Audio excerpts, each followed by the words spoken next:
அதிகாலையில் நாம் பரிசுத்தரின் வார்த்தையை நாம் தியானிக்க இருக்கிறோம். யோவான் எழுதின சுவிசேஷம் 8வது அதிகாரம் 1வது வசனம்.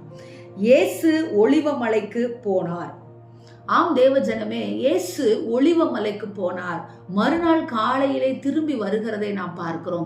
எப்பொழுதெல்லாம் இயேசு கிறிஸ்துவானவர் பிதாவோடு ஐக்கியப்பட்டிருக்கிறாரோ, எப்பொழுதெல்லாம் தனிமையிலே ஜெபிக்கிறாரோ, அப்பொழுதெல்லாம் ஒரு பெரிய மகிமை அந்த இடத்திலேயும் ஒரு பெரிய அற்புதங்களையும் அவர் செய்கிறதற்கு ஏதுவாக இந்த காத்திருப்பு ஜெபம் அவருக்கு கை கொடுக்கிறதா இருக்கிறது. இன்றைக்கும் நாம் அநேக வேளையிலே தனித்து ஜெபிக்கிறவர்களாக நாம் இருப்பதில்லை.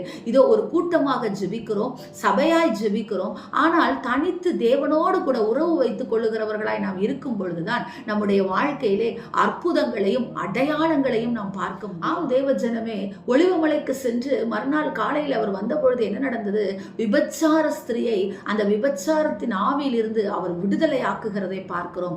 பொல்லாத ஆவி, பொல்லாத உலகத்திலே இருக்கிற இதோ நாச மோசங்களில் இருந்து உங்களை காத்து கொள்ள வேண்டுமா? கர்த்தருடைய வார்த்தை உங்களுக்கு வருகிறது. தேவ ஜனமே, தேவனோடு கூட தனித்திருங்கள், அவரோடு கூட தனித்திருங்கள். எஸ்ரா காலத்திலே நாம் எப்படி பார்க்கிறோம்? இதோ எஸ்ரா காலத்திலே ஜனங்கள் என்ன செய்தார்களாம்? ஒரு சாமம் மட்டும் வேதத்தை வாசித்தார்கள் என்று சொல்லி பார்க்கிறோம்.